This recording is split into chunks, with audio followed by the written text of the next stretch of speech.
And you seem in a really good place right now. Would that be a safe thing to say? Yes, sir. Okay, so you're pretty happy, pretty sure. That's good to know. What's going on, everyone? Welcome to the Behavioral Arts. My name is Spidey and I use my degree in sociology and psychology, my certifications in criminal interrogation and body language analysis, and over 10 years experience as an award-winning mentalist to teach people behavioral analysis and practical psychology on stages and television shows all over the world. This week we are talking about Britney Spears, who's been making headlines lately because of her newly released memoir, The Woman in Me. Now, in the midst of all these conversations, an old interview of her on the Jonathan Ross show has resurfaced, gaining popularity and views and comments from all over the world. Now, it's interesting to me because that specific interview was on my radar for a very long time, even before it resurfaced. It was just one of those things that I always wanted to cover because there's a lot of really interesting stuff happening with the body language, the facial expressions, the word choice, and I just kept putting it off and off and off, but this week felt right, so we're gonna jump right into that interview. Now, for those of you who don't know, really quickly, Britney Spears was in a conservatorship for 13 years. That means that for 13 years, she was not making her own decisions in life. They were being made for her by various parties, but mostly her father. In her new book, she goes into a lot of details on the hardships of the conservatorship and the toll that it took on her. And this weekend actually marks the 2-year anniversary of when the conservatorship ended. Now, there are a couple of really interesting things about this specific interview with Jonathan Ross. One of those things is that it's been alleged that she mentioned the conservatorship on this interview, that she said that it's been a couple of years she's been in a conservatorship, so she's not making a lot of her own decisions, and they cut that out. That was not in the final interview that aired. Another interesting thing about the interview is that this was one of the last ones she did before a lot of her fans started seeing a shift in her behavior and her delivery. So I really want to look at some of the conversations she's having here, some of the answers she's providing, some of her behaviors, and see, were there any signs in her behavior, besides the fact that she mentioned the conservatorship and they cut that out, were there any signs that something was going on, something was making her unhappy in the way that her life was being lived at that time, and were there signs that something was coming that would justify this behavioral shift that a lot of the fans have seen on her social media? So let's dive right in, starting right from the beginning. Britney Spears, ladies and gentlemen.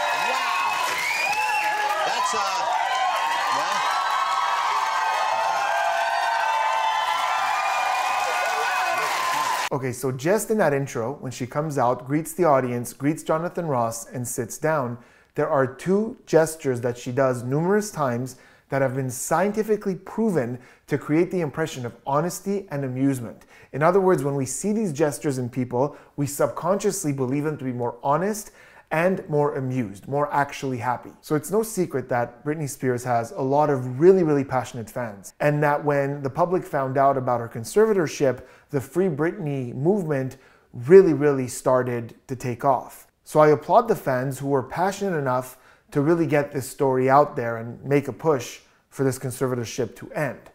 But I think there's a reason. I think there's a reason that people very passionately connect with Britney and how she was able to recruit such huge amounts of people on her side, not just as a performer, but as a human being. And if we look at this intro, it supports that. There are things that are happening here in her body language that would really create a strong rapport. The first gesture that we see 3 times in that short amount of time is hand to chest. As she's coming down the stairs, she does it twice. Her hand goes to her chest as she greets the audience.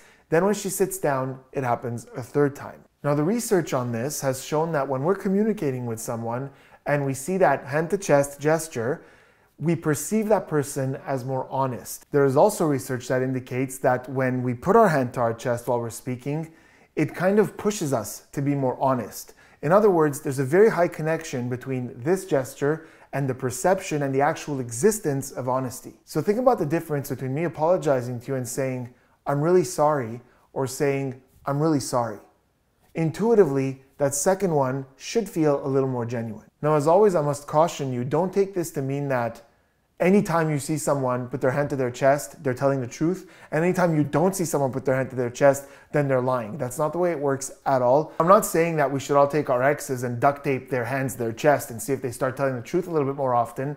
I'm just suggesting that When we see that gesture in conversation, it elicits the feeling of honesty. The second gesture is an open mouth smile, and this happens quite a bit with Britney Spears. So there's been a lot of research on smiles and the different muscles of real smiles and polite smiles, and very often on these talk shows you might see a celebrity or star come out and greet the audience with a polite smile. So it might be a closed lip, just an acknowledgement. It might be showing teeth like this, but very rarely do we see them come out with this open mouth smile. Now granted, in the beginning, she's saying hi to the audience, then hi to Jonathan Ross, and that hi while she's smiling looks like an open mouth smile, but then when she sits down, she continues to greet with an open mouth smile. I think most of you will agree that open mouth smiles are quite informal. When we're comfortable around our friends, around our family, it's a very informal type of smile. This is because generally speaking, having your mouth open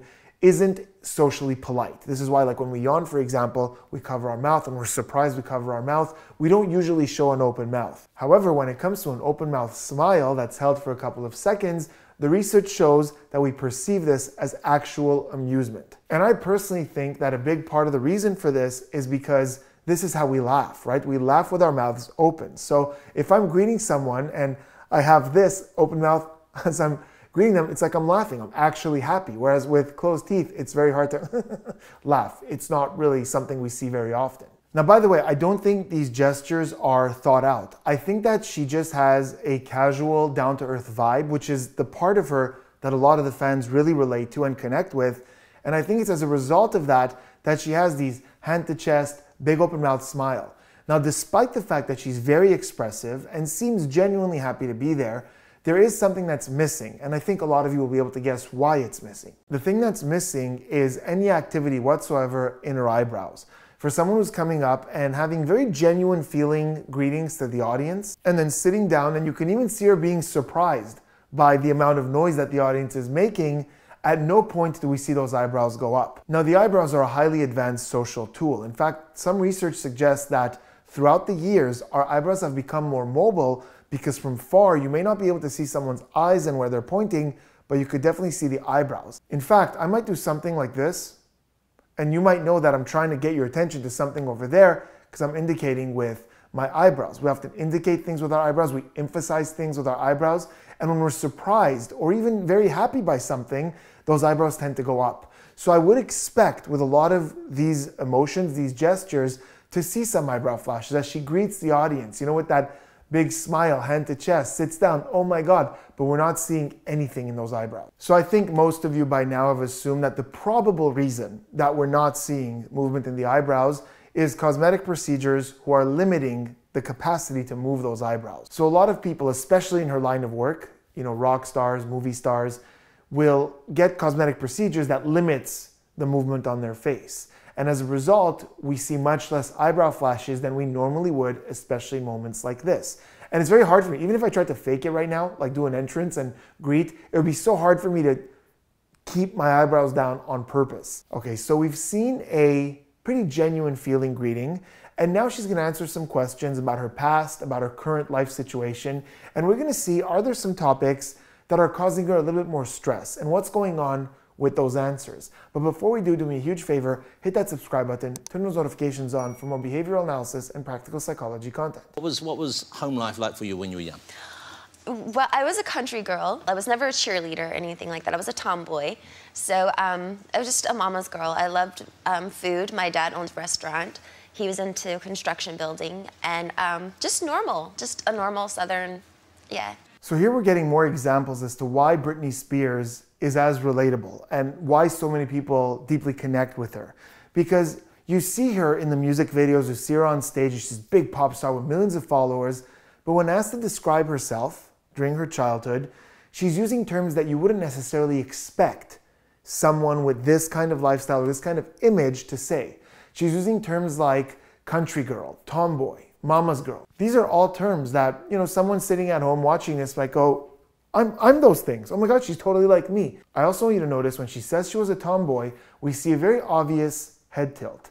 And this gesture is what we call an idiosyncratic gesture. In other words, this is something Britney Spears does a lot. She does it a lot in this interview. She's done it in other interviews. It's something that's consistent with her behaviors. Now, head tilting is something that we do when we're feeling comfortable. Because it exposes a very vulnerable part of our body, the neck, we're very rarely head tilting when we're uncomfortable. Now, it could happen with a lot of other things than just comfort, with skepticism, with concern, with a lot of different things we tilt our head. Sometimes we're just listening to someone sympathetically and we might do this, but the point is we rarely do it when we're uncomfortable. When we're uncomfortable, we tend to protect the neck because we're feeling vulnerable, feeling defensive. Also, very often, there's a combination of gestures we see, a lot more often in women than in men, where we see that head tilt with a bit of the shoulders rising like this, and a bit of a smile. And this is something that they even use in cartoons to show a character that's innocent or sweet. So it's kind of like this kind of thing.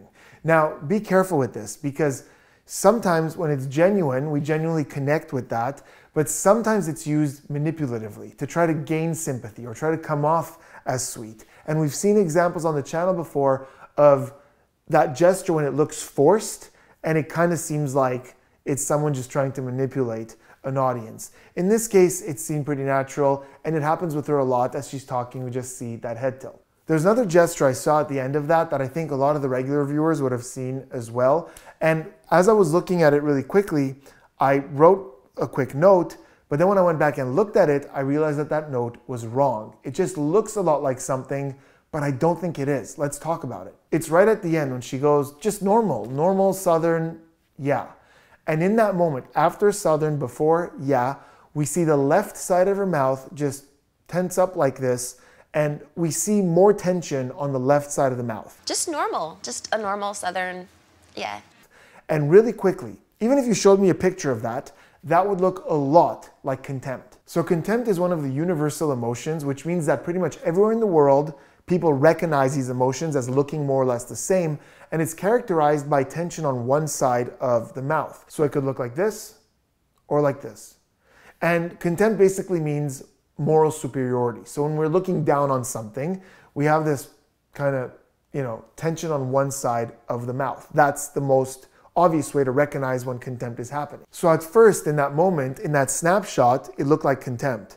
But we always want to look at the context of a gesture, what's being said before and after and what's causing this. So I went back and looked at it, and as I saw the gesture manifest and the rest of what's going on with her, it no longer felt like contempt. It looked like it, but it didn't feel like it. And as I watched it, I noticed two important things in that same moment. One of them is that it's not just one side that's going up, because usually with contempt, one side goes up, the other side is pretty immobile. In this case, it is the whole lip that's going up. It's just scrunching a little more to the left, like it's moving to the left.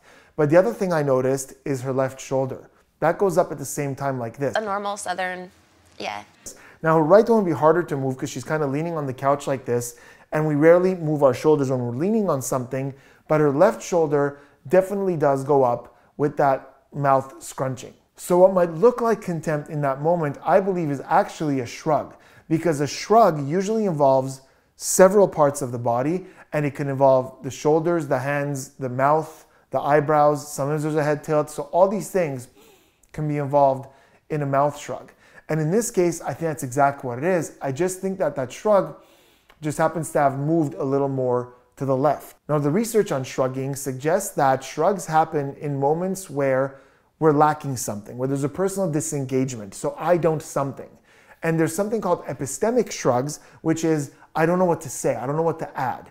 And if we listen to what she's saying in that moment, it makes perfect sense. It lines up a lot with that, because she's saying, I was a country girl, a mama's girl, just normal, just a normal, even as I'm saying it now, like I'm shrugging because it makes so much sense to go, just a normal Southern girl. I don't know how else to put it.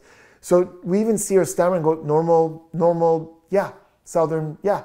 So it's like she's looking for the words, but she's like, I don't know what else to add. Now, the reason it was really important for me to know specifically what's going on there, is it contempt or is it not, is, well, a couple of things. First of all, in this segment, she's actually talking about her parents. She's talking about her mom and her dad. And now that we know that this conservatorship was happening, her dad was making all these decisions for her, and now, she's talked about her dad, she's written about her dad, and there are a lot of negative feelings towards him. A couple of years ago, towards the end of the conservatorship, she said that she will no longer perform if he's the conservator. She wanted to get rid of him as the conservator. This was after this interview, quite a few years, but now she has such negative feelings towards him. I wanted to know if, even back then, she felt negatively towards him. And in that segment, it doesn't seem so. She's talking about her childhood, she's talking about her mom, she's talking about her dad and how, worked at a restaurant, he was into construction. Her words are falling apart a little bit, in the way that she's talking, but we're not really seeing any signs of her like being super negative, having any anger or hate or sadness as she talks about that. So I know that a lot of body language analysts might look at it and be like, oh, I knew that she had negative feelings for her dad. She groomed her hair as she talked about her dad. Yeah, her hand comes up, she moves her hair out of the way, but this is something she's doing a lot throughout the interview. She's doing gestures that we call grooming, which is little things that fix the appearance. Very often with her hair, it's happening a lot. So just one grooming gesture while she mentions her dad is not enough for anyone to go, yeah, she's hiding resentment there. So if I'm being completely honest, if I didn't know about the conservatorship and I looked at this interview, which happened, I saw this interview way before I knew about the conservatorship, no real red flags there. There isn't a cluster of gestures making me go, there's something really negative going on around this. And maybe there wasn't. Maybe at this time, those negative resentments hadn't surfaced yet. Maybe later down the road in time when she found out that she can actually go to court and get this conservatorship removed, when she saw the truth of what her father was doing, maybe those resentments surfaced, but it's possible that they weren't there yet. Another reason that those negative emotions, or any emotions at all, might be hidden or concealed very effectively in this moment is because I can almost guarantee that this story that she's telling of her childhood is a rehearsed script, that she's been asked about her childhood so many times in so many interviews, and this is just a standard answer that she's found that she's comfortable with. Country girl, mama's girl, tomboy, this is an answer that she's provided numerous times. It must be pretty exhausting, I guess. Is it every night or nearly every night? It's 3 nights a week. Oh, that's so easy then. That's easy. Okay. Well, you could get another job then to make ends meet. When you're there, do you go out much? Do you have fun like that? Or are you aware of the partying that's going on around you? I am aware of the partying that's going on. A lot of the people are very intoxicated during the shows. And the food is great. First of all, I think the joke about getting a second job to make ends meet was hilarious. Every time I watched the video, I chuckled at that. And I think it's a great testament to what makes Jonathan Ross a really good interviewer. He's really, really sharp with the humor. And I've experienced this firsthand. I've worked with Jonathan Ross on Penn and Teller Fool Us, which is this big magic show on the CW, and it was filmed in Las Vegas at the Rio Casino and Hotel, and Jonathan Ross was the host of the earlier seasons. And I was really impressed because when we were there filming, we were there for a week, and when we were doing our rehearsals on stage, I had the stage for a couple of hours. As the host, he sat there through rehearsals and he watched me rehearse. And I've never seen that before. Hosts don't typically do that. They just show up when you're filming and they host. And it was so crazy because he sat there throughout the rehearsals and he just watched. When I was done my rehearsal and I was just hanging out on stage, he came over, introduced himself. He made some jokes immediately with the humor, so sharp with the humor. They even cut a lot of it out on TV, but he's really quick-witted. And there was this instant comfort there. So by the time I came out on stage in front of the cameras, in front of the audience, in front of Penn and Teller, he was on stage and there was this familiarity and I felt really comfortable. And it really helped because as part of my act, there was a part where I had him involved and we're doing this silly thing with his hand on my forehead. And because we had met, because we were comfortable, I was comfortable really leaning into that in that moment, as opposed to, oh my God, it's Jonathan Ross, Penn and Teller, nah, this kind of thing. So I think this is something that he does as an interviewer. Now, I know that there was some controversy with him and the BBC a little while ago because it's something he did with Russell Brand, but I'm just commenting about him as a host. I've worked with him professionally. I don't hang out with him on weekends, but as a host, I found that he did a great job and he was very effective. And we're even seeing signs of that in this interview. I would be shocked if you told me that before these interviews, he doesn't go backstage and introduce himself to the guests, ask if they need anything, and just kind of start creating that atmosphere because he did it so effectively on Fool Us. So I would really doubt that he doesn't do it on his own show. Okay, let's look at some behaviors here. Right in the beginning, we see some stuff that we already talked about before, and we're seeing the consistency here. As she's thinking about how many nights a week she performs, so this is not like a rehearsed answer. She needs a second to think about it. We see the eyes dart to the side as she thinks about it and says 3 nights a week. And then she goes, so it's not that bad. And we see the head tilt. So again, it's that head tilt of sympathy, of just sweetness, of it's not that bad, it's okay. And then we get the first part of this interview that when I first saw it, for me was a red flag. It was the first part, before I knew about the conservatorship. As I watched this interview, something happened in that clip that made me go, huh, that's interesting. Of course, I couldn't have guessed in a million years that had anything to do with the conservatorship. I don't even know that it does, but there was something there. And it's, well, first of all, a little bit of the blame is on the question, because the question has parts to it. Because he asked, do you go out at night? Do you have fun? And then he kind of asks more question as he says, or are you aware of that nightlife in Vegas? So he's kind of giving her two questions. Do you go out, and are you aware of that? And those are different questions. But she chooses to answer only the second part of the question. So she says, I am aware. And she talks about how people come to the show intoxicated. So she's talking about being aware that there's a party scene. And then she goes, but the food is great. So she talks about the food when he never asked about the food really. He said, do you go out? Do you have fun? She's about the food is great, which kind of answers that, but not really. And that's about it. She never actually addresses the first part of the question. Now, in interview and interrogation, one of the things we're always mindful of whenever we ask a question is, does this answer my question? And does it answer my entire question? And one of the people who's really, really good at focusing on this is someone that a lot of you are familiar with, Greg Hartley, who is an excellent author. He's written a bunch of best-selling books on body language and lie detection. He's an ex-instructor of interrogation and resistance to interrogation for the US military, and he's part of the behavior panel right here on YouTube. And I'm very lucky to call him a friend. And one of the things that he pays a lot of attention to is how much of an answer is actually being answered. In fact, he often talks about something called chaff and redirect, which is when you ask a question and the person kind of throws some stuff at it and then redirects. And we're getting a pretty good example of that here, because she's going, I am aware people come to the show, they're intoxicated, redirect. The food is great. So she's never actually addressing whether she parties. Now he's going to go on to ask a little bit about her leisure activities and her going out. And we're going to see some interesting stuff around this topic. So for me, this is where it started. I was like, huh, she's dodging that question. She's not really talking about her going out. I wonder why that is. And then I saw more signs of stress around that topic, which we're going to look at in a second. But yeah, for me, again, there's no way any behavior analyst, body language analyst in the world can look at that and go, you know what? She must be under a conservatorship. That's what that is. No way. But there's something about the nightlife of her going out and enjoying herself that seemed to be a topic she was dodging or feeling stress around. So you're not in the same building as the show, but you stay pretty nearby? Yes. But you're not kept awake by the partying, are you? You don't have carousing going on near you, or? I do. You do? Yes. So what do you do? Do you go and join in, or do you blank it out? I just don't go in there. They're private parties. Okay. So. I suspect if you wanted to go in, they'd probably let you in. I'd have to see. There's a lot of drugs involved. Oh, okay. What, to get you into a party, or no! To... Oh, no, a lot of drugs involved. You know, I was talking about... Okay, a lot going on in that response. It's like my interrogation mode just went click, and it was just on. So he starts by asking her if she lives near the party scene, and she goes, yes.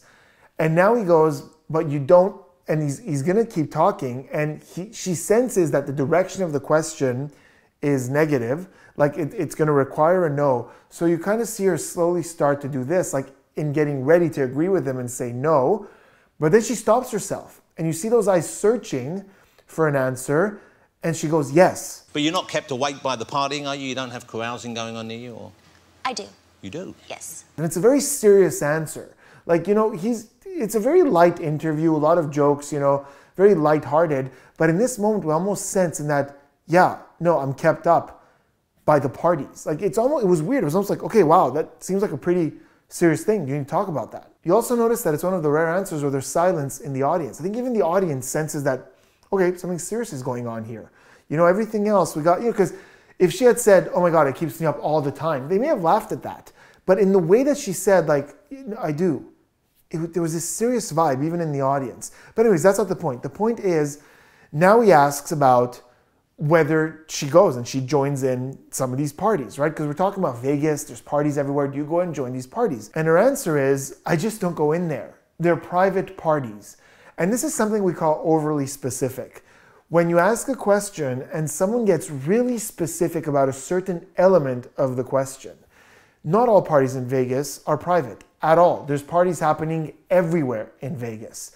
But she's talking about how, yeah, she doesn't really go in there because they're private. Then he, in a very humorous way, addresses that and saying, yeah, but you're Britney Spears. I'm sure they'd let you in. So it's almost like he's going, yeah, they're private parties, but so, like if you wanted to go party in Vegas, I'm sure you'd be able to find somewhere to go party. And again, he asks this question, and again we get some bizarre behaviors in her response. We start with, I'd have to see. And it's so interesting because now, knowing about the conservatorship, we could go back and think, well, did she mean I'd have to see, like I'd have to get permission from someone before going out and having fun? It's possible that that's what she's talking about. But she goes, I'd have to see, and then her words start to fall apart. We call this speechless fluency, where she stammers a little and hesitates, and she goes, there's a lot of drugs. I'd have to see. There's a lot of drugs involved. So now, okay, so first it was that it's private parties, and then the second time it's, there's drugs there, so that's the reason I don't go. Not that they're private, but there's drugs there, so that's why I don't go. And all the way at the end, we see some heavy pacifying with her hands. So pacifiers or adapters or self-soothing gestures are highly researched gestures that have a massage-like feel to them, and they can happen on the hands like this, they can happen on the legs or on the thighs, they can happen on the face like this, and they soothe us. When we're feeling stressed, we see adapters or pacifiers spike. And at the end here, we're seeing some really heavy pacifying with the hands. So all this, the first time I saw the interview, there was a part of me going, there's something about going out, the topic of going out, that's causing her stress. There's no way for me to know what it is. There's no way that body language will ever tell you what it is. All we know is that there's stress around this topic. If this was an interrogation or an interview, there is a lot going on here that would indicate to me, you need to ask a few more questions here. You know, really dig into that space where she's not really giving answers. Now, of course, this is not an interrogation. This is a TV interview. It's meant to be light. It's meant to be fun. So he's obviously not going to push, nor should he. But in her behaviors, we're seeing that when it comes to going out and having a social life at night, there's something going on. Honestly, I'm kind of boring. I'm really boring. I'm boring. I love movies. I love hot. I know it sounds so boring, but I'm not like this, like, you know, crazy, like go out, girl. What's a great night for you then? What's a great night? What's a really lovely night when you're not working, a night well spent? A movie done by your wife. Oh yeah, or my girlfriend. They both make movies. Okay. I didn't know that. Those of you who watch the channel regularly, I'm sure you caught some stuff with Jonathan Ross there at the end when he makes a joke about having a girlfriend besides his wife.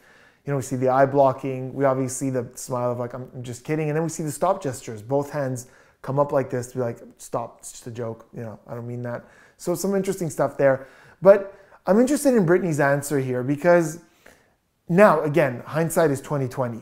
If I was watching this before any knowledge of the conservatorship, that just would have been some normal answers. It just seems like a woman describing things that she likes. Movies, hot chocolate, you know, staying in. She goes, going out, that's just not for me. Again, now with hindsight, I wonder if that's because that's all she was allowed to do. You know, she wasn't allowed to go out. She wasn't allowed to have a social life. But behaviorally, there aren't really massive signs here or red flags that would indicate that she doesn't like enjoying those things and that she secretly actually just wants freedom and wants to go out. We're not, at least in this answer, we're not seeing that. We saw some stress around going out earlier, but here we're not. So I'm left wondering, I'm actually really curious if at this phase in her life, she actually just enjoyed doing those things. She just actually enjoyed staying in and watching movies, or that's basically the life she has as a result of not having other options, and she just kind of learned to embrace it. She just kind of learned that, yep, that's my life, that's what I like to do. And now today she talks about how she felt trapped and controlled back then. So maybe now thinking back on it is a different experience than in the moment back then. Because again, I'm not seeing massive stress in that moment, in that response. And I think most people would look at that and go, yeah, no, just looks like someone listing things that she enjoys doing. I don't think before knowledge of the conservatorship, anyone looked at that and said, something's going on there, something's going on. Find yourself, I'm not looking for anything. I'm fine with the way I am. And you seem in a really good place right now. Would that be a safe thing to say? Yes, sir. Okay, so you're pretty happy, pretty... Yes. That's good to know. Now, Britney said she was up to... Okay, again, I can't say this enough, but we have the benefit of hindsight. In other words, at the time, that answer would have seemed a little, like not a red flag, maybe like a very light pink flag. And I'll tell you why in a second, but definitely not enough for me to go, whoa, there's something going on here. Now, knowing about the conservatorship, maybe we could look back at some of what's going on here and attribute that to the situation that she was living. Because what happens is, he goes, you know, you seem really happy. And it's not a strong agreement. You know, she's not building on that agreement. She's not like, yeah, I'm so happy, and then explaining why, or some elements that are making her happy. It's a very muffled. We see the volume of her voice go down as she goes, yes, sir. Just a very direct, yes, sir. And then he goes, so you're pretty happy? And again, we get a quick, yes, like this. And with this, almost like this slightly nervous head bobble as she turns away and looks to the audience. And it almost seems like it's just a quick, direct answer, and there isn't elaboration. I'm not feeling that happiness. I'm not seeing that hand to chest. Thank you, I am in a really great place. You know, I'm so happy with this. Just quick, direct darts. And I'm gonna pause it on a specific screenshot here where right after she says yes, she turns to the audience and she's smiling. But if we look at that moment, even if she's smiling, we see notes of not real happiness there. Like this smile while she was answering with the yeses was quite tight. We see tension around the lips. We're not seeing the eyes smile. We're not seeing the cheeks smile, which all go into a real smile. By the way, a real smile, otherwise known as a Duchenne smile, engages the cheeks, the eyes. And earlier when she was smiling, when she came out with these big open mouth smiles we talked about, we see her smile with the cheeks and the eyes. Here she's not. So no, I don't think behaviorally it's enough to go, oh my God, she's miserable. She's miserable. I don't think that's what it is.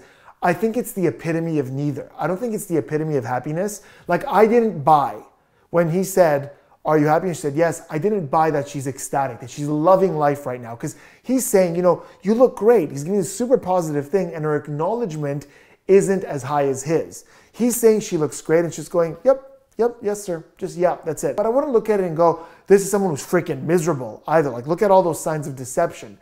There isn't that much. It's just not the ultimate happiness. The bottom line of this interview for me was, were there signs? Were there signs that something's going on? And I think I would have to conclude that there weren't any massive red flags that make me go, whoa, something's really wrong here.